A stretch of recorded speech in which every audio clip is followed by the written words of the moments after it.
এটার কালার কি আছে? সাদা। এটা খুললাম, এটা সাদাটা রাখলাম, পিঙ্কটা রাখলাম,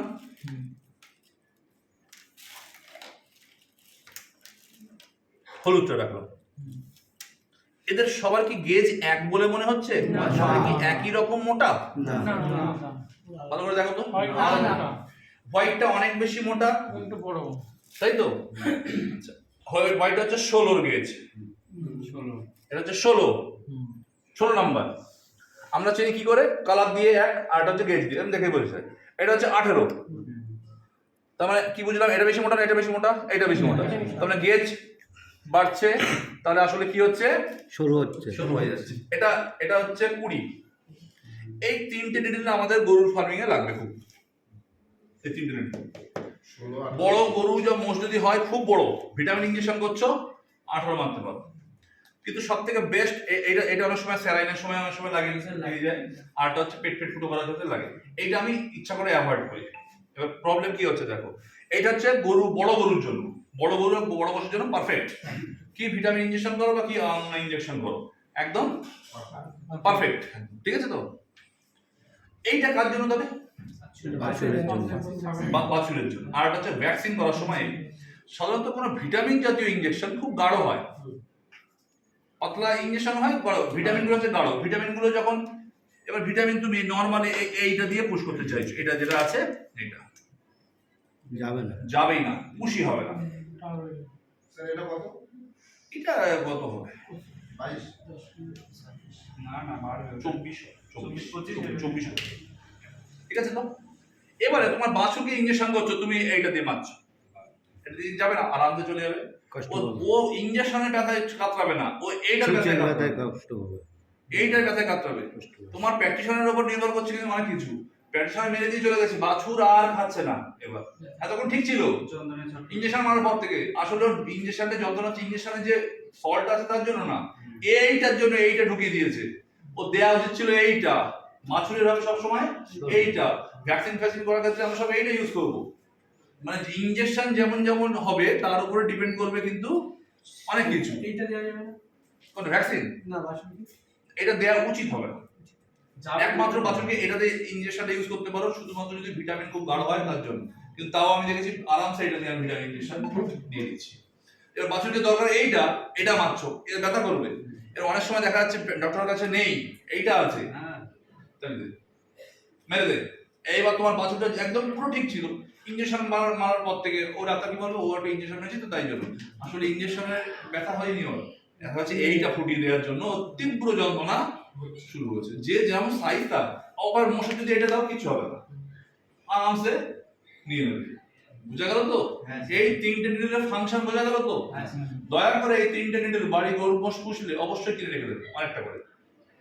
প্র্যাকটিশনারের কাছে না থাকলে, ডাক্তারের কাছে না থাকলে সব থাকে না, ইমার্জেন্সি। আর কতগুলো সিরিজ কিনে রেখে দেবে, এই সিরিজটাও কিনে রাখবে। ওষুধ খাওয়াতে ভীষণ সুবিধা, কোনো ওষুধ পড়বে না। কোনো একটা বাছুরকে খাওয়াতে হবে 30 ml খাওয়াতে হবে ওষুধ, 30 ml দিয়ে দাও, আস্তে করে মুখের মধ্যে দিয়ে দাও। এবার তুমি বলো স্যার আমার কাছে 20 ml আছে, আর কি হবে না? হ্যাঁ হবে। প্রথমে 20 ml দাও, তারপর 10 ml দাও, খাইয়ে দাও। কখনোই গ্লাসে করে ঢেলে দিতে যাবে না। অনেকে কি করে গ্লাসে করে ঢেলে দিতে যায়, গ্লাসে করে ঢেলে দিতে গেলে যেটা সমস্যা হয় শ্বাস দিতে, আবার অনেকে দেখছি এরকম করে উঁচু করে রেখে দেয়, এবার মুখ চেপে ধরে রেখে দেয়। এতে গরু শ্বাসটানিতে চলে যাবে, ও মুখ ঝাড়া যাচ্ছে, যখনই শ্বাসটানি দিয়ে ওর ফুসফুসে পৌঁছে যাবে তোমার গরু 100% মারা যাবে। বিশেষ করে বাছুরগুলো তো বেশি হয়। তাহলে ভালো করে ভাবে, একটা 20 ml সিরিঞ্জের দাম আনুমানিক 10-12 টাকা, 15 টাকা। তো এইটা দিয়ে আমি কতদিন ওষুধ খাওয়াতে পারি, আর যতবারই ওষুধ খাওয়াবো ধুয়ে রাখে দেবো। আর এরকম 20 ml না হোক, এরকম 5 ml, 7 ml, 10 ml এর 2-3টে সিরিঞ্জ আর এরকম নিডল কিনে রেখে দেবে। নিডল কিনে রাখবে, দাম 2 টাকা 3 টাকা, বেশি না, 2-3 টাকা। আমি ধরে এই 3টে নিডলের দাম 6 টাকা।